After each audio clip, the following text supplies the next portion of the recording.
സഹിക്കാൻ പറ്റത്തില്ല ഇന്നത്തെ കമന്റ്. ആ വീഡിയോയുടെ താഴെ വരുന്ന കമന്റ് സഹിക്കാൻ പറ്റത്തില്ല. ഇതിന്റെ ബാക്കിൽ എന്നാ നടന്നെന്ന് ആർക്കും അറിയത്തില്ല. ഞാൻ റെഡ് ഫ്ലാഗോ എന്തോ ആയിക്കോട്ടെ, ഓരോരുത്തരുടെ പേജ് റീച്ച് ആക്കാൻ അവര് എല്ലാവരുടെയും ലൈഫ് വെച്ചായി കളിക്കുന്നത്. മറ്റുള്ളവരുടെ പേജ് റീച്ച് ആക്കാൻ വേണ്ടിട്ട് നിങ്ങൾ എന്തിനാ പോയത്? അതല്ല നിങ്ങൾക്ക് ഹലോ പട്ടിഷ വ്ളോഗിലേക്ക് എല്ലാവർക്കും വാവ്, ആദ്യമേ തന്നെ പറഞ്ഞതിൽ നന്ദി നന്ദി നന്ദി.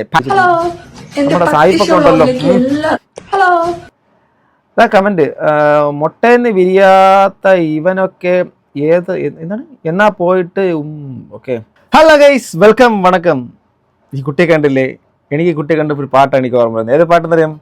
കോകിലമേ നീ കുരൽ കൊടുത്താലുനി കുമ്പിട്ട് കണ്ണടിപ്പേ, கோபுரமே உனை சாய்த்து கொண்டு உந்தன் கூந்தலில் மீன் பிடிப்பே, வெண்ணிலவே உனை தூங்க வைக்க உந்தன் விரலுக்குள் சொடுக்கெடுப்பே, வருட வரும் பூங்காற்றையெல்லாம் கொஞ்சம் வழிகட்டி அனுப்பி வைப்பே, என் காதலில் தேவையை കാതുക്കുള്ളോതി വയ്പേ. ഞാൻ കയറി പോവാണല്ലേ? വേണ്ട, ഹൈ പിച്ചിലേക്ക് നമ്മൾ പോകണ്ട, നമ്മൾ താഴേക്ക് വീഴും. സോ എന്താണ് പറയുന്നതെന്നല്ലേ? കാണിച്ചു തരാം. ഹലോ, പട്ടിഷ വ്ളോഗിലേക്ക് എല്ലാവർക്കും വാവ്, ആദ്യമേ തന്നെ പറഞ്ഞതിൽ നന്ദി നന്ദി നന്ദി. പട്ടിഷ വ്ളോഗിലേക്ക് നിങ്ങൾക്കും സ്വാഗതം. കാണൂ കാണൂ, കരച്ചിൽ പിന്നാലെ കേൾക്കാം. അതിന് മുമ്പുള്ളതും അതിന് ശേഷം കാണാം. പ്രത്യേകിച്ച് കുരു പൊട്ടാൻ വെയിറ്റ് ചെയ്ത കുരു ഉണ്ടല്ലോ, അവർക്ക് പ്രത്യേകിച്ച് സ്വാഗതം. എടേ, വഴിയെ കൂടെ പോണതും ദൂരെ കൂടെ പോണത് എല്ലായിടത്തും കൂടെ പോണത് ഏണി വെച്ച് പിടിക്കണമെന്ന് കണ്ടിട്ടുണ്ടോ? അതായത് ഇതിനൊക്കെ ജസ്റ്റ് ഇതിനൊക്കെ വളരെ സിമ്പിളായിട്ട് പറഞ്ഞു കഴിഞ്ഞാൽ അറ്റൻഷൻ സീക്കിംഗ് എന്നുള്ള പരിപാടിയെ കുറിച്ച് അറിയൂ. ഫേമസ് ആവണം. കുരു എവിടെ നിന്ന് യവന്മാർക്കൊക്കെ പൊട്ടാനെന്നാണ് ഞാൻ ആലോചിക്കുന്നത്. യവന്മാർക്ക് മാത്രല്ല, എവളുമാർക്കും കുരു പൊട്ടിയിട്ടുണ്ട്. ആയാലും ഇന്നത്തെ എന്റെ ഒരു ദിവസം, കാരണം ആ ഒരു ട്രോളും സംഭവം തെറിവിളിയൊക്കെ കഴിഞ്ഞിട്ടുള്ള എന്റെ ആദ്യത്തെ ഒരു എന്താ പറയാ ഒരു വീഡിയോ ആണ്, like my real life video. വേറെ ഒന്നുമല്ല, I am all right now. എന്റെ ഓരോ സ്റ്റേജ് ഓഫ് ഇമോഷൻസ് ആയിരുന്നു ഓരോ ദിവസം ആ വീഡിയോ ഇട്ട് കഴിഞ്ഞിട്ട് ഓരോ ദിവസം വന്നത്. എനിക്ക് ആദ്യം ദേഷ്യം വന്നു, പിന്നെ ഭയങ്കര സങ്കടമായി. ആ ഒരു സങ്കടത്തിന്റെ ഒരു ബ്രേക്ക്ഔട്ടാണ് നിങ്ങൾ ആ വീഡിയോയിൽ കൂടെ കണ്ടത്. അത് മനസ്സിലാക്കാൻ പറ്റാത്ത കുറെ അലവലാദികൾ വന്ന് അതിന്റെ അകത്ത് വീണ്ടും നെഗറ്റീവ്. ഞാൻ ഒരാളുടെ ഇമോഷനെ കളിയാക്കണമെന്ന് എനിക്കൊരു ആഗ്രഹവുമില്ല. ഇപ്പോഴും ഞാൻ ഫണ്ണായിട്ടാണ് സംസാരിക്കുന്നത്. നിങ്ങൾക്ക് മനസ്സിലാക്കിയിട്ടുള്ളൂ, ഭയങ്കര സർക്കാസ്റ്റിക് ആയിട്ടാണ് സംസാരിക്കുന്നത്, ഒരിക്കലും ആക്ഷേപിക്കാനല്ല.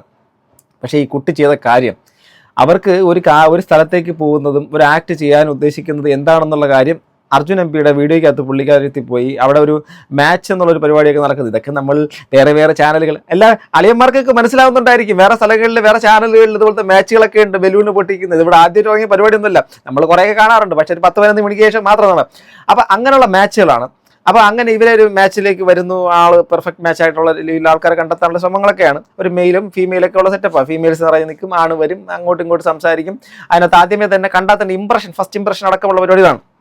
ഇതിനകത്ത് ഈ പുള്ളിക്കാരത്തി ഉണ്ടായിരുന്നു. ഈ പുള്ളിക്കാരത്തി അഹങ്കാരിയാണ്, റൂഡാണ്, ഇവൾ ലോക മറ്റവളാണെന്നൊക്കെ പറഞ്ഞിട്ട് കമന്റ്സ് വന്നു. ആണും പെണ്ണും ഒരുപോലെ. ഇതിനകത്ത് യുവമാരെന്നൊക്കെ പറയുന്നത് അങ്ങനെയൊന്നുമില്ല. അങ്ങനെ പറയാൻ പാടില്ല. എന്തിനാ ആണുങ്ങൾക്ക് ചോദിക്കാൻ പറഞ്ഞ ആരും ഇല്ലേ? ഞാനുണ്ട്. ഓക്കെ, അപ്പോൾ ഇതാണ് സംഭവം.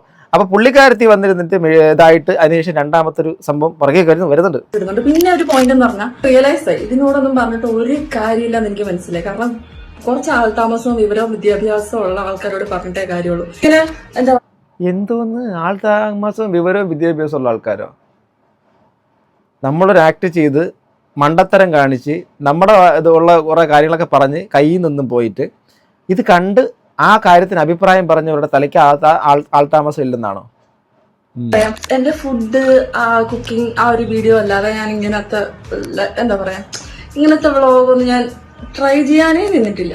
പക്ഷെ ഇനി ഈ കമന്റ് വഴികൾക്ക് പ്രത്യേകമായിട്ട് ഞാൻ എന്റെ ഈ വീഡിയോസ് ഒക്കെ ഡെഡിക്കേറ്റ് ചെയ്യുന്നു. വെറും പട്ടിഷോഴി നിങ്ങൾക്ക് കാണാൻ സൗകര്യം ഉണ്ടാവും കേട്ടോ. സൗകര്യമില്ല, എനിക്ക് സൗകര്യമില്ല. കമന്റ് ബോക്സ് നോക്കിയിട്ട് നമുക്ക് അങ്ങോട്ട് പോകാമേ. എന്നിട്ടാണോ കിടന്ന് പട്ടിയെ പോലെ കിടന്ന് മുങ്ങിയത്? ഓക്കെ, എൻ്റെ താഴെയും കമന്റ്. എന്താ കമന്റ്? അവളല്ലേ മുങ്ങിയത്, അല്ല നിന്റെ തന്ത ഒന്നും അല്ലല്ലോ. അതെ, പോടാ മോനെ എന്നൊക്കെ തെറിയും വിളിക്കുന്നു. ഓക്കെ, നമുക്ക് തെറി വായിക്കണ്ട. Someone commented on her previous post, never trust a crying woman. and now look at the result in the last video. She played the innocent role and now she is back blaming and roasting everyone. Seriously ഈ പുള്ളി പറഞ്ഞതിൻ്റെ അപ്പുറത്തൊന്നും പറയല്ല. ഒരു victim card ഇറക്കുന്നത് പോലത്തെ ഒരു പരിപാടിയും കാണിച്ചിട്ട് വന്നിട്ട് വീണ്ടും അതേ പരിപാടി വീണ്ടും ആവർത്തിക്കുമ്പോൾ ഒരാളെ എന്ത് സ്റ്റാൻഡാണ് വിളിക്കുന്നത്? ഡബിൾ, ട്രിപ്പിൾ, ഫോർബിൾ, മറ്റേ പല സ്റ്റാൻഡ് പോലെ പറയുന്നത്. പുള്ളിക്കാരത്തി പെർഫെക്റ്റ്ലി ഞാൻ പറയാം അറ്റൻഷൻ സീക്കിംഗ് ആണ് വേണ്ടത്, ഫെയിമാണ് കൂടുതൽ, സോഷ്യൽ മീഡിയക്കകത്ത് ഇങ്ങനെ കറങ്ങാനും റീച്ച് ആവാനും വേണ്ടിയിട്ടുള്ള പരിപാടി. ചില ഈ നമ്മുടെ ഒരുപാട് സ്ട്രീമേഴ്സ് ഉണ്ട്. എന്നാൽ ചില സ്ട്രീമേഴ്സിനെ നിങ്ങൾ നോക്കൂ, നിങ്ങൾക്ക് എല്ലാ സ്ട്രീമേഴ്സിൻ്റെ പേര് ചിലപ്പോൾ പെട്ടെന്ന് അറിയാൻ വേണ്ടി, ചില സ്ട്രീമേഴ്സിനെ നിങ്ങൾക്ക് അറിയാൻ വേണ്ടിയിട്ട് പച്ചത്തെറി വിളിക്കും. എന്നിട്ട് പച്ചത്തെറി സംസാരിക്കുമ്പോൾ ഭയങ്കരമായിട്ടൊക്കെ പറയും. പിന്നെ ആരെയും വന്ന് കാണാൻ വേണ്ടിയിട്ട് പറയുന്നില്ല. എന്നിട്ട് അവരുടെ ഒരു സംഭവത്തെ ഇഷ്ടപ്പെടുന്ന ഒരു ടൈപ്പ് ആൾക്കാരുണ്ടാവും, അവരങ്ങനെ വിളിക്കുകയും ചെയ്യും. അവർക്കും വേണ്ടത് എന്താണ്? അവർക്ക് ആ നിലനിൽപ്പ് തന്നെയാണ്, നിലനിൽപ്പിൻ്റെ ഭാഗമായിട്ട്. അല്ലാതെ സ്ഥിരം അവരെല്ലായിടത്തും പോയി തെറി വിളിച്ചു നടക്കുന്ന ആൾക്കാരില്ല, അവരുടെ സ്ട്രീമിങ്ങിൻ്റെ ഭാഗമായിട്ട് ചെയ്യുന്നതായിരിക്കും. ഇവിടെ അതുപോലെ ഒരു ആക്ട് ചെയ്തിട്ട് കയ്യിൽ നിന്ന് പോയിട്ട് കരഞ്ഞുകൊണ്ട് വന്നിട്ട് ലാസ്റ്റ് ചെയ്തിരിക്കുന്ന വീഡിയോ ആണിത്. ഇനി ഒന്നൊന്നായിട്ട് നമുക്ക് ബാക്ക് ടു ബാക്ക് പോകാം കേട്ടോ. പെണ്ണെ നിന്റെ ചർമ്മത്തേക്കാൾ കറുപ്പാണല്ലോ നിന്റെ നർമ്മം, അവിടെ ഡാർക്ക് കോമഡി, അവളുടെ ഡാർക്ക് കോമഡി, പട്ടിഷോ വെറും പട്ടിഷോ എന്നൊക്കെ പറഞ്ഞ് കളിയാക്കുന്നുണ്ട്. ഓക്കെ, ഇതിനകത്ത് ഇനി സെക്കൻഡറി വീഡിയോ പോവാം. അമ്മയും കൊണ്ട് കാണിച്ചു നമ്മുടെ സായിപ്പൊക്കെ ഉണ്ടല്ലോ. കമന്റ്, മുട്ടേന്ന് വിരിയാത്ത ഇവനൊക്കെ എന്താണ് എന്നാ പോയിട്ട് ഓക്കെ, വീട്ടുകാരെ സമ്മതിക്കാൻ ഇതിനെയൊക്കെ എല്ലാം വരുന്നിടത്ത് ചെയ്യാണ്. എടേ ഇതിന് വേണ്ടിയിട്ട് മാത്രം ഒന്നുമില്ല കേട്ടോ, ഇതിന് വേണ്ടിയിട്ട് മാത്രം ഈ പുള്ളിക്കാരത്ത് ചെയ്തിരിക്കുന്ന പരിപാടി കാണിച്ചു തരാം എന്താ സംഭവം എന്ന്. ഇതൊക്കെ ഈ കാണിക്കുന്നതാണ് പട്ടിഷോ എന്ന് എനിക്ക് പറയാനുള്ളത്, ഇപ്പൊ കാണിക്കുന്നത് കേട്ടോ.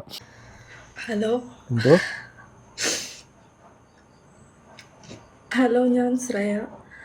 മറ്റിപ്പോൾ റീസെൻ്റ് ആയിട്ട് അർജുൻ എംപിയുടെ വീഡിയോയിൽ തെറിവിളി കേൾക്കുന്ന ഒരു ക്യാരക്ടറാണ്. കുറച്ച് മുമ്പ് കണ്ട വീഡിയോക്കകത്ത് നിങ്ങൾ കണ്ടപ്പോൾ ഇവരുടെ ഇമോഷൻ നിങ്ങൾ കാണാൻ പറ്റുമോ? ഇവർ ഈ പറയുന്ന കാര്യത്തിന്റെ ഒരു കോർ ഫാക്ടർ ലാസ്റ്റ് കണ്ടാലേ നിങ്ങൾക്ക് ഇതിന്റെ മൊത്തം കാര്യങ്ങൾ മനസ്സിലാവും. അതുകൊണ്ടാണ് ഈ തുടക്കത്തിൽ നിന്ന് റിവേഴ്സിലേക്ക് പോകുന്നത്. കണ്ടോളൂ. ആ വീഡിയോയുടെ പിന്നിലെ സത്യാവസ്ഥ അറിയാതെ കംപ്ലീറ്റ് തെറിവിളിയും പിന്നെ ട്രോൾ വീഡിയോ, അവരുടെ പേജ് റീച്ച് ആക്കാൻ വേണ്ടിയിട്ട് അവിടെ വന്ന് മെയിൽ കണ്ടസ്റ്റൻസിന്റെ റിക്വസ്റ്റ് പ്രകാരം ഡെയിലി ഓരോ ട്രോൾ ഇറക്കി പേഴ്സണലി നല്ല രീതിയിൽ ഹേർട്ട് ചെയ്ത് ഒരു കമന്റ് ഇടുന്ന കണ്ട് സന്തോഷിക്കുന്ന കുറെ പേരും ഈ ട്രോളെല്ലാം എനിക്ക് അയച്ചു തന്നു. എന്നിട്ട് കമന്റ് നോക്കരുത് എന്ന് പറയുകയും ചെയ്തു. കമന്റ് സഹിക്കാൻ പറ്റത്തില്ല. ഇന്നത്തെ കമന്റ്, ആ വീഡിയോയുടെ താഴെ വരുന്ന കമന്റ് സഹിക്കാൻ പറ്റത്തില്ല. ഇതിന്റെ ബാക്കിൽ എന്നാ നടന്നെന്ന് ആർക്കും അറിയത്തില്ല. ഞാൻ റെഡ് ഫ്ലാഗോ എന്തോ ആയിക്കോട്ടെ, ഓരോരുത്തരുടെ പേജ് റീച്ച് ആക്കാൻ അവര് എല്ലാവരുടെ ലൈഫ് വെച്ചായി കളിക്കുന്നത്. മറ്റുള്ളവരുടെ പേജ് റീച്ച് ആക്കാൻ വേണ്ടിയിട്ട് നിങ്ങൾ എന്തിനാ പോയത്? അതല്ല, നിങ്ങൾക്ക് അത്രയും മോശമായ പേര് വന്ന സമയത്ത് തന്നെ ഓൺ ദ സ്പോട്ട് തന്നെ ഇത് നിങ്ങൾ പറയാത്തതെന്താ, ഇത് പറ്റത്തില്ല എന്ന് നിങ്ങൾ പറയാത്തതെന്താ? നിങ്ങളുടെ ലൈഫ് വെച്ച് കളിക്കുന്നത് അവരാണോ നിങ്ങളാണോ? നമ്മളൊരു ആക്ട് ചെയ്യാൻ വേണ്ടിയിട്ട് പോകുമ്പോൾ അതിനകത്ത് വരുന്ന ഔട്ട്പുട്ട് എന്തായിരുന്നാലും പുറത്ത് പോകുന്നതിന് മുമ്പ് നിങ്ങളവിടെ കണ്ടതാണല്ലോ എന്തൊക്കെയായിരിക്കും പുറത്ത് പോകുന്നത്. പുറത്ത് പോകുന്നത് നമ്മുടെ ക്യാരക്ടർ ആയിരിക്കും, ബിഗ് ബോസ് പോലെ. നമ്മൾ അകത്തുനിന്ന് കാണിക്കുന്ന റിയൽ ക്യാരക്ടർ ആയിരിക്കും, പുറത്ത് ആൾക്കാർ കാണുമ്പോഴായിരിക്കും അയ്യോ ഇതാണല്ലേ ക്യാരക്ടർ എന്ന് തോന്നിപ്പിക്കുന്നത്. അതുകൊണ്ട് ഈ ഇരുന്ന് സംസാരിക്കുന്ന എൻ്റെ ഒരു സ്ഥലത്തേക്ക് ഞാൻ പബ്ലിക്കായിട്ട് കൊണ അടിക്കുമ്പോൾ അത് വേറെ ലെവലിലേക്ക് ആൾക്കാർക്ക് തോന്നിക്കഴിഞ്ഞാൽ അവരെ കുറ്റപ്പെടുത്താൻ പറ്റത്തില്ല. അത് എൻ്റെ റിയൽ ക്യാരക്ടറാണ്. മറ്റേ ഇവിടെ വന്നതിന് മൂടുപാടിട്ട് എന്താ സുഹൃത്തുക്കളെ സുഖമാണോ എന്ന് സംസാരിക്കുമ്പോൾ ആയിരിക്കത്തില്ലല്ലോ റിയൽ ക്യാരക്ടർ. അപ്പോൾ നിങ്ങളവിടെ കാണിച്ചിട്ടുള്ള പല കാര്യങ്ങളും ആൾക്കാർക്ക് ഇഷ്ടപ്പെട്ടിട്ടില്ലായിരിക്കും. അത് നിങ്ങളല്ല സെൻസിൽ എടുക്കേണ്ടത്. അതൊക്കെ ഒരു വീഡിയോ ട്രോൾ സെൻസിലും ഇതുപോലുള്ള സംഭവങ്ങൾ ആക്ട് ചെയ്താൽ ഇതുപോലെയൊക്കെ വരും. ഇതിന്റെ അപ്പുറത്ത് കേൾക്കുന്നില്ലേ മമ്മൂക്ക, ലാലേട്ടൻ, മറ്റുള്ളവർ, മറിച്ചവർ, മഞ്ജു വേറെ എല്ലാവരും കേൾക്കുന്നില്ലേ? അതിന് ആ സെൻസിൽ കണ്ടങ്ങ് വിടണം. അപ്പോൾ നിങ്ങൾ ഒരു വീഡിയോയിലൂടെ ഇപ്പം നിങ്ങളെ അറിയാൻ വേണ്ടിയിട്ട് നിങ്ങൾ കാണിക്കുന്ന ഒരു ആക്ട് പോലെയാണ് എനിക്ക് തോന്നുന്നത് കേട്ടോ, സത്യമായിട്ട് പറയാം. അതായത് ആ ഒരു സാധനം ശരിക്കും പറഞ്ഞാൽ ആ കമന്റ് ബോക്സിൽ കമന്റ് ഇട്ടിട്ട് ട്രോൾ ഇട്ടിട്ട് അങ്ങ് ആൾക്കാരങ്ങ് പോകും. ബട്ട് നിങ്ങൾ ഇതിനെ തന്നെ ചിന്തിച്ച് നിങ്ങൾ ഇതിനെ തന്നെ കൂടുതൽ ഇങ്ങനെ വീഡിയോ ഇറക്കിക്കൊണ്ടിരിക്കുന്നു. ഇപ്പൊ ലാസ്റ്റ് ഇട്ട് ഞാൻ തുടക്കത്തിൽ കാണിച്ച വീഡിയോ കണ്ടപ്പോൾ എന്ത് തോന്നി? അതിനകത്ത് തന്നെ പുള്ളിക്കാരത്തി വീണ്ടും പരിഹസിച്ചുകൊണ്ട് ട്രോൾ ചെയ്തിട്ടുണ്ട്. ബാക്കിയുള്ളവരെ മൊത്തം റോസ്റ്റ് ചെയ്തിട്ടാണ് പുള്ളിക്കാരത്തി നിൽക്കുന്നത്. സ്റ്റോറി അടക്കം ഇട്ട് ആൾക്കാരെ പ്രകോപിപ്പിക്കുകയാണ്. ഇതിന് തൊട്ട് മുമ്പിട്ടേക്കുന്ന വീഡിയോ ഇതാണ്, കരഞ്ഞ് വിഷമിപ്പിച്ചുകൊണ്ട് വന്നേക്കുന്നതാണ്. ഞാൻ ആ വീഡിയോ മനഃപൂർവ്വം പർപ്പസ്ഫുള്ളി അങ്ങനെ അതിൻ്റെ അകത്ത് നിന്നതാണ്. അത് ഒരു സോഷ്യൽ എക്സ്പെരിമെന്റോ കാര്യമോ ഒന്നുമല്ല. ആ വീഡിയോക്കകത്ത് പർപ്പസ്ഫുള്ളി നിന്നതാണെന്ന് പറഞ്ഞാൽ കുറച്ച് മുമ്പിട്ട വീഡിയോ അപ്പം നിങ്ങൾ പർപ്പസ്ഫുള്ളി ചെയ്തതല്ലേ? അതോ അത് ക്യാരക്ടറാണ്? എന്താ സംഭവം? അതായത് നിങ്ങളുടെ ക്യാരക്ടർ അല്ലേ അത്? ഒരുപാട് ട്രോൾ പേജ്. ആ വിക്കി തഗ് എന്ന് പറഞ്ഞ പുള്ളിയിലേക്ക് ഞാൻ കാര്യം പറഞ്ഞപ്പോഴത്തേക്കും പുള്ളി പറഞ്ഞു, മോളെ ഞങ്ങൾ അറിയുന്നില്ലല്ലോ, ഈ വീഡിയോ ഇങ്ങനെ കാണുമ്പോഴത്തേക്കും അതെല്ലാം നമുക്ക് ജഡ്ജ് ചെയ്യാൻ പറ്റത്തുള്ളൂ. സത്യമാണ് ഞാൻ പറഞ്ഞു, ചേട്ടനെ ഒന്നും കുറ്റം പറയാൻ പറ്റത്തില്ല, സത്യമാണ്. പക്ഷെ പുള്ളിക്ക് കാര്യം മനസ്സിലായി. പുള്ളി വേറെ ആരൊക്കെയോ ഇങ്ങനെ റോസ്റ്റ് ചെയ്യാനായിട്ടൊക്കെ വെയിറ്റ് ചെയ്തിരിക്കുമായിരുന്നു, അതൊക്കെ ഞാൻ അവരോട് പറഞ്ഞേക്കാം എന്നൊക്കെ പറഞ്ഞ് പുള്ളി ഓക്കെ ആയിരുന്നു. ഞാനൊരു കാര്യം ഞാൻ പറയുന്നുള്ളൂ, ഈ വീഡിയോ ഒരു സെൻസിലെടുക്കുക, പ്രോപ്പറായിട്ട് അത് ഒരു എന്റർടൈൻമെന്റ് സെൻസിലെടുക്കാതെ വെറുതെ ഇങ്ങനെ വന്ന് തെറി വിളിക്കാതിരിക്കുക. തെറി വിളിച്ചോ നിങ്ങളുടെ മാന്യത, പക്ഷെ അത് ഇറ്റ് അഫക്ട്സ് എ ലോട്ട്. ഒരുപാട് നല്ല രീതിയിൽ വിഷമം ഉണ്ടാക്കുന്നുണ്ട്. അത് ഈ ട്രോൾ ചെയ്യുന്ന ആൾക്കാർക്കും ട്രോൾ ഉണ്ടാക്കുന്നവർക്കും എല്ലാവർക്കും ഈ വീഡിയോ ഇട്ട എല്ലാവർക്കും അതാണ് വേണ്ടത്. Do you want me to die? If you want that tell me, എന്തൊക്കെ പറഞ്ഞാൽ മതി. Okay, if you want me to die, അതാണ് നിങ്ങളുടെ ഉദ്ദേശമെങ്കിൽ യു ക്യാൻ പോസ്റ്റ്. പുള്ളിക്കാരത്തി എന്ത് ഇത്ര ഇമോഷണൽ ആയിട്ട് സംസാരിക്കുന്നത്? ഇത് എന്ത് സംഭവം? എനിക്കിപ്പോഴും മനസ്സിലായിട്ടില്ല എന്ത് സംഭവിച്ചു എന്നാണ് പറയുന്നത്. ആ വീഡിയോക്കകത്ത് ഞാൻ കുറച്ച് നിങ്ങളെ കാണിക്കാം. നിങ്ങൾക്ക് ആ വീഡിയോക്കകത്ത് കണ്ടിട്ട് ഭയങ്കരമായിട്ടൊരു ഒഫൻഡഡ് ആയിട്ടുള്ള സംഭവം തോന്നുന്നുണ്ടോ? ആൾക്കാർ ട്രോൾ സെൻസിൽ ട്രോൾ വരും, അല്ലെങ്കിൽ ഇത് ആൾക്കാർ ഇങ്ങനെയുള്ള കമൻറ്റ് വരും എന്നുള്ള കാര്യം അറിയാൻ പറ്റുന്നൊരു വീഡിയോ ആണ്. അപ്പോൾ ആ ഒരു സാധനത്തിൻ്റെ അകത്ത് പുള്ളിക്കാരത്തി ലാസ്റ്റ് നിങ്ങൾക്ക് എൻ്റെ മരണമാണോ ആഗ്രഹിക്കുന്നത് എന്ന് ചോദിക്കുന്നത് എന്തർത്ഥത്തിലാണ്? അപ്പോൾ പിന്നെ ഇങ്ങനെയുള്ള സംഭവത്തിലേക്ക് പോയി അവസാനം നിങ്ങളുടെ ഒരു സംഭവം ഔട്ട്പുട്ട് ഇങ്ങനെ വരുന്നതിന് ശേഷം ആൾക്കാർ അഭിപ്രായം പറയുന്നത് അത് ഭയങ്കര മോശമായിട്ടുള്ള രീതിയിലേക്കാണ് നിങ്ങൾ അഭിപ്രായം പറയുന്നെങ്കിൽ ആ പുള്ളിയോട് പറഞ്ഞാൽ പോലെ കമൻറ്റ് ബോക്സിങ് ഓഫ് ചെയ്ത് വയ്ക്കാൻ. അപ്പോൾ പിന്നെ തീർന്നില്ലേ? പിന്നെ ട്രോൾ പേജുകളിലേക്ക് ട്രോൾ വരുവാണെങ്കിൽ ആ ട്രോളിന് നിങ്ങളുടെ ഈ പുള്ളിക്കാരൻ തന്നെ പറഞ്ഞു കഴിഞ്ഞാൽ ആ ട്രോളിനെ ഒഴിവാക്കാൻ വേണ്ടിയിട്ട് പറ്റില്ലേ? ഈ എവിടെയാണോ വന്നേക്കുന്ന സംഭവത്തിൻ്റെ അത് നിങ്ങളുടെ വിഷ്വൽ വരുന്ന ഭാഗം ജസ്റ്റ് ട്രിം ചെയ്ത് ആ ഒറിജിനൽ വീഡിയോക്കകത്ത് നിന്ന് ഫൂട്ട് ചെയ്ത് നിങ്ങൾക്ക് താല്പര്യമില്ല എന്ന് പറഞ്ഞാൽ നിങ്ങളത് ഒഴിവാക്കില്ലേ? ഇതൊന്നും ചെയ്യാതെ ഇതിൻ്റെ ശേഷം വന്നേക്കുന്ന കമൻറ്റുകളും മറ്റുള്ള കാര്യങ്ങൾ അതിന് ബാക്ക് ടു ബാക്ക് നിങ്ങളിങ്ങനെ വീഡിയോ ഇടുകയും അതിനുശേഷം ഇപ്പോൾ ഈ ഇതിനകത്ത് ലാസ്റ്റ് നിങ്ങൾക്ക് എൻ്റെ മരണമാണ് ആവശ്യമുള്ളതെന്ന് ചോദിച്ച വ്യക്തിയാണ് കുറച്ച് മുമ്പിട്ട വീഡിയോക്കകത്ത് പറഞ്ഞേക്കുന്നത് ഞാൻ എൻ്റെ പട്ടി ഷോ കാണാൻ വേണ്ടിയിട്ട് വരുള്ളൂ എന്ന് പറഞ്ഞ് പുള്ളിക്കാരത്തി വീണ്ടും അതങ്ങ് ചെയ്യുന്നു. അപ്പോൾ പിന്നെ എന്താണ് ഇതിനകത്ത് എവിടെയാണ് ഒരു ജെന്യൂനിറ്റി ഉള്ളത്? എനിക്കതാ മനസ്സിലാവാത്തത്. ഈ ഒരു വീഡിയോ കണ്ടാൽ, ഇപ്പോഴത്തെ വിഷമിച്ചുകൊണ്ടുള്ള വീഡിയോ കണ്ടാൽ ആരാണെങ്കിലും വിഷമിക്കും, ഒരു സംശയമില്ല. പക്ഷേ കുറച്ച് മുമ്പ് വന്നേക്കുന്ന ഇപ്പോൾ റീസെൻ്റ് ആയിട്ട് വന്നേക്കുന്ന വീഡിയോ കണ്ടു കഴിഞ്ഞാൽ ഇത് തമ്മിൽ എങ്ങനെയാണ് ഇത് ബാലൻസ് ആവും? അപ്പം പിന്നെ എവിടെയാണ് റിയൽ ക്യാരക്ടർ അവരുടെ? ഉണ്ട്, അവർക്കൊരു വാല്യൂ കൊടുക്കണം. പക്ഷെ എന്നാലും അല്ല, എനിക്ക് അത്ര താല്പര്യമില്ല. കാരണം എന്ന് വെച്ചാൽ പാരന്റ്സ് ഉണ്ട്, അവർക്കൊരു വാല്യൂ കൊടുക്കണം. പക്ഷെ എന്നാലും വൈഫിന് ഒരു വാല്യൂ കൊടുക്കാത്തൊരു വൈഫ് വന്നെന്ന് പറഞ്ഞ പേരൻസിനെ നമുക്ക് ഒഴിവാക്കണം. അങ്ങ് ഒഴിവാക്കണമെന്ന് ഞാൻ പറഞ്ഞില്ല. അല്ല, അപ്പം പിന്നെ അവരാരും നോക്കണ്ടെന്ന് പറയുന്നില്ല, നോക്കാം. പക്ഷെ എന്നാലും വൈഫിനൊരു സ്പേസ് കൊടുക്കാത്ത പോലത്തെ ഒരു ടോൺ എനിക്ക് തോന്നിയാല്. അങ്ങനെയല്ലോ, നമ്മളിപ്പോ വൈഫ് വന്നെന്നും പറഞ്ഞ് നമ്മളിപ്പോ വേറെ മാറി താമസിക്കാൻ പറ്റുമോ? അവരെ നോക്കണ്ടേ, അവരെ ശ്രദ്ധിക്കണ്ടേ? അവരെ ശ്രദ്ധിക്കാൻ വേറെ ആരും ഉണ്ട്? അങ്ങനല്ല, ശ്രദ്ധിക്കണ്ടെന്നൊന്നും ഞാൻ പറഞ്ഞില്ല. അവരെ നോക്കാൻ വേണം, എല്ലാം വേണം. എന്നാലും അവർക്ക് വൈഫായിട്ട് വരുമ്പോ ഒരു പ്രൈവസി രണ്ടുപേരും മാത്രമായിട്ടുള്ള ഒരു ആഗ്രഹിക്കുന്നതാണ് ഉദ്ദേശം. എന്റെ കൺസേൺ അല്ല. അല്ല, ഇപ്പൊ എനിക്കൊരു റിഗ്രറ്റ് ഉണ്ടായിരുന്നു, ഞാൻ പെട്ടെന്ന് വിട്ടു തോന്നി. ഇപ്പൊ മാർക്കറ്റ്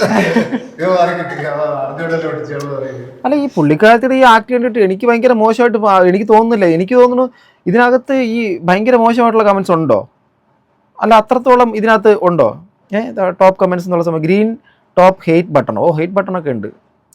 എന്തോ ഇത്ര ഹെയ്റ്റ് ഉണ്ടാക്കാൻ വേണ്ടിയിട്ട് മാത്രം വലിയ സംഭവങ്ങളുണ്ടോ? ഇത് സൗളാട്ടോ, ഇത് സൗള. ബലൂൺ പൊട്ടിയ ആൾ പിന്നെ സംസാരിക്കാൻ പാടും. ബലൂൺ പൊട്ടിയ ആൾ പിന്നെ സംസാരിക്കാൻ പാടും.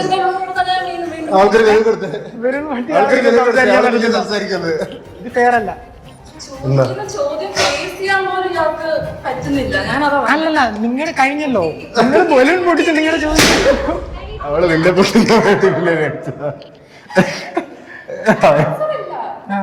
ഞാൻ ആൻസർ പറഞ്ഞല്ലോ. അതൊക്കെ സംസാരിച്ച് കണ്ടു കഴിഞ്ഞിട്ട് അങ്ങനത്തെ ഒരു കൊച്ചിനെ കെട്ടത്തുള്ളൂ. അപ്പൊ അങ്ങനത്തെ ഒരു അവസരം വരുത്തിയില്ലെന്ന് അവസരം വരില്ല. അതാണ് ഞാൻ പറഞ്ഞത്, വന്നാൽ ഇല്ല. ഇപ്പം നിങ്ങളുടെ ഇതിനകത്ത് ഇപ്പം ഈ ഒരു സാധനമൊക്കെ ഒരു ഫണ്ണായിട്ടുണ്ട് നമുക്ക് തോന്നുള്ളൂ. ഇതിനകത്ത് ഹെയ്റ്റ് വരാനുള്ള സാധനങ്ങളും എല്ലാം ഇവർ കാണിച്ചിട്ടുണ്ട്. ആ പച്ച ഇട്ടവൾ ഭയങ്കര അഹങ്കാരി തന്നെ.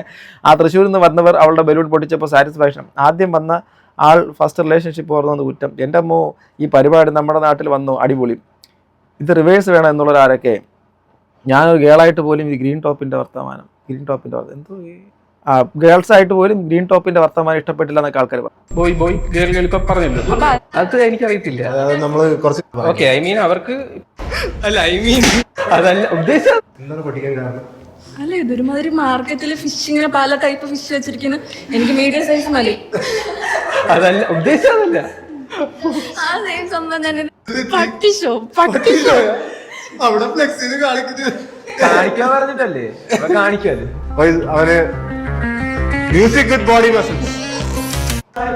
എനിക്കിങ്ങനെ ഭയങ്കര മസ്കുലർ ആയിട്ടുള്ള എനിവേ ഇതിനകത്ത് എനിക്കിത് കണ്ടിട്ട് ആ പെൺകുട്ടി ഭയങ്കര മോശക്കാരിയാണെന്ന് എനിക്ക് തോന്നിയിട്ടില്ല. കമന്റ് ബോക്സിൽ ഇട്ടേക്കുന്ന കമന്റുകൾ മൊത്തം ആ ഒരു വീഡിയോ കണ്ടിട്ട് ആ വീഡിയോയുടെ അകത്തുള്ള ആക്ടിനെ കുറിച്ചാണ് പറഞ്ഞേക്കുന്നത്. അതിനകത്തൊരു ഒരു ഇത് നടക്കുന്നുണ്ട്, ഒരു പർട്ടിക്കുലർ എന്റർടൈൻമെന്റ് ലെവലിൽ സംഭവം നടക്കുന്നത്. അത് കണ്ടിട്ട് മനസ്സിലാക്കാൻ വേണ്ടിയിട്ട് പറ്റുന്നതായിരിക്കും കമന്റ് ഇട്ടേക്കുന്നത്. അതിനകത്ത് ഈ ഒരു സാധനത്തിൻ്റെ അകത്ത് പുള്ളിക്കാരത്തി അഹങ്കാരിയാണെന്ന് അതൊരു ആക്ടിന്റെ ഭാഗമല്ലേ. ഒരു സിനിമ കാണുമ്പോൾ നിങ്ങൾ ആരെങ്കിലും നമ്മുടെ ഗെയിം ഓഫ് ത്രോൺസ് കണ്ടിട്ടുണ്ടോ? ഗെയിം ഓഫ് ത്രോൺസ് വേണ്ട, നമ്മുടെ ഡാർക്ക് നൈറ്റ് കണ്ടിട്ടുണ്ടോ? അപ്പം ഇതിനകത്തൊക്കെ ഇപ്പം ജോക്കർ എന്നുള്ള കഥാപാത്രം ആ പുള്ളിക്കാരൻ റിയൽ ക്യാരക്ടറായിട്ട് തോന്നി. അത് റിയൽ ലൈഫ് പോലെയൊക്കെ നമുക്ക് ഫീൽ ചെയ്തിട്ടുണ്ട്. ചില കഥാപാത്രങ്ങൾ അങ്ങനെയാണ്. അതോടൊപ്പം തന്നെ നമ്മുടെ ഗെയിം ഓഫ് ത്രോൺസ് ഇല്ലാത്ത മറ്റേ ലാനിസ്റ്റർ ഫാമിലി മറ്റവരുണ്ടല്ലോ, ലാനിസ്റ്റർ കുറച്ച് പേരൊക്കെ ഉണ്ടല്ലോ. ജെയ്മി അല്ലല്ലോ, അയ്യോ നമ്മുടെ വില്ലൻ മറ്റേ ചെറുക്കൻ, ഇവന്റെ പേരെന്തോടെ വായിലിപ്പോൾ വരുന്നില്ലേ, ആ വില്ലൻ നമ്മുടെ പുള്ളിക്കാരുടെ തല ഇറക്കുന്നില്ലേ, ആ പുള്ളിയുടെയൊക്കെ നമ്മൾ കിട്ടിയ കൊല്ലാൻ തോന്നുന്ന ഒരു സംഭവമുണ്ട്. ആ സെർസി അക്ക ഓക്കെ അപ്പം അവരെയൊക്കെ നമ്മൾ കണ്ടു കഴിഞ്ഞാൽ നമുക്ക് കൊല്ലാനുള്ള ദേഷ്യം വരും. അപ്പോൾ ഈ നിങ്ങൾ മനസ്സിലാക്കേണ്ടത് ഇവരിത് കാണിക്കുന്ന ഒരു ആക്ട്, അത് കണ്ടിട്ട് ആൾക്കാർ ആ ആക്ടിനാണ് അഭിപ്രായം പറഞ്ഞേക്കുന്നത്. ആ ഒരു പേഴ്സണൽ ലൈഫിനെ കുറിച്ചൊന്നും പറഞ്ഞിട്ട് എനിക്ക് തോന്നുന്നില്ല. അതിനുശേഷം ചിലപ്പോൾ അവർക്ക് ആ ഒരു ട്രോളൊക്കെ വന്നതിന് ശേഷം ഈ പുള്ളിക്കാരത്തേക്ക് നിരന്തരം ട്രോൾ വന്നുകൊണ്ട് അവർക്ക് വിഷമം ഉണ്ടായിട്ടുണ്ടായിരിക്കും. പക്ഷേ ഇതിനെല്ലാം സൊല്യൂഷൻ ഞാൻ പറഞ്ഞതുപോലെ ആ വീഡിയോ ഇട്ട പയ്യനോട് തന്നെ പറഞ്ഞത് ക്ലിയർ ചെയ്യാൻ പറ്റുന്ന കാര്യമാണ്, അർജുൻ MP കൂടെ. അതിനുശേഷം വന്ന് ലേറ്റസ്റ്റ് ആയിട്ടിട്ട വീഡിയോ കണ്ടപ്പോൾ എനിക്ക് മനസ്സിലായി ഇതെന്തിനാ ഇത് ചെയ്യുന്നത്. ആൾക്കാരെ തോണ്ടുക, വീണ്ടും ഇട്ട് തോണ്ടി ആൾക്കാരെ ട്രിഗർ ചെയ്യുക. Just leave it. നിങ്ങളത് വിടൂ. നിങ്ങളതിനെ വിട്ടിട്ട് നിങ്ങളെ അടുത്ത നെക്സ്റ്റ് സംഭവമായിട്ടൊക്കെ പോകൂ. അപ്പോൾ ആരും ഇതിന് ശ്രദ്ധിക്കാൻ പോലും സമയം കിട്ടില്ല. നിങ്ങളെ തന്നെ ഓർത്തിരിക്കുന്ന നാട്ടുകാർക്ക് സമയം കാണത്തില്ല. സഹോദരിയുടെ വിഷമം മനസ്സിലാക്കുന്നു. പക്ഷേ സഹോദരി ഇപ്പോൾ ചെയ്യുന്ന ഏറ്റവും ലേറ്റസ്റ്റ് ആയിട്ട് ഇങ്ങനെ ഇട്ട് ആൾക്കാരെടുത്ത് നിന്ന് കഴിഞ്ഞാൽ നിങ്ങൾ സത്യം പറഞ്ഞാൽ ഈ വീഡിയോക്കകത്തുള്ള ക്യാരക്ടർ റിയൽ ആണെന്ന് ആൾക്കാർ വിചാരിക്കും. സോ അതുകൊണ്ട് ദയവായി ഇത് ഞാനിപ്പോഴത്തേക്ക് പറഞ്ഞ വളരെ സർക്കാസ്റ്റിക് ആയിട്ട് എനിക്ക് നിങ്ങൾക്ക് ഒരു വെറുപ്പ് തോന്നിയിട്ടില്ല. ഈ വീഡിയോ കണ്ടിട്ട് പ്രത്യേകിച്ച് നിങ്ങളുടെ അഭിപ്രായം പറഞ്ഞ പോലെ എനിക്ക് തോന്നിയിട്ടുള്ള ഒരു ഫണ്ണായിട്ടാണ് നിങ്ങൾ ചെയ്തിട്ടുള്ളത് എനിക്ക് വിശ്വസിക്കാൻ പറ്റുന്നത്. അതർവൈസ് നിങ്ങളോട് എനിക്ക് ഒരു വെറുപ്പും തോന്നിയിട്ടില്ല, ഈ നിമിഷം വരെ തോന്നുന്നുമില്ല. ഒരു അനിയത്തെ പോലെ കണ്ട് തന്നെ പറയുകയാണ്. ഇതൊക്കെ അങ്ങ് വിട്ടേക്കുക, ഇതൊക്കെ അതിൻ്റെ പാർട്ടായിട്ട് കാണുക. ട്രോളും മറ്റുള്ള കാര്യങ്ങളൊക്കെ നിങ്ങൾക്ക് റീച്ച് തന്നെയാണ്. തുടക്കത്തിൽ പറഞ്ഞതൊക്കെ വളരെ ഫണ്ണായിട്ട് കാണുക. അതുകൊണ്ട് ആ സെൻസിൽ തന്നെ കാണുക. ഓക്കെ, നിങ്ങൾക്ക് എന്താണ് ഗൈസ്, നിങ്ങൾക്ക് ഇതിനെക്കുറിച്ച് തോന്നി? പുള്ളിക്കാരത്തിൻ്റെ 3 വേർഷൻ കണ്ടു. തുടക്കത്തിൽ ഇവരുടെ ഏറ്റവും ലേറ്റസ്റ്റ്, രണ്ടാമത്തത് അതിന് തൊട്ട് മുമ്പുള്ള വിഷമിച്ചിട്ടുള്ളത്, മൂന്നാമത്തത് റിയൽ ആക്ട്. ഇതിനെക്കുറിച്ച് നിങ്ങളുടെ അഭിപ്രായം നിങ്ങൾ താഴെ കമന്റ് ബോക്സിൽ രേഖപ്പെടുത്താം. അടുത്തൊരു വീഡിയോ കാണുന്നത് ഗൈസ്, ബൈ.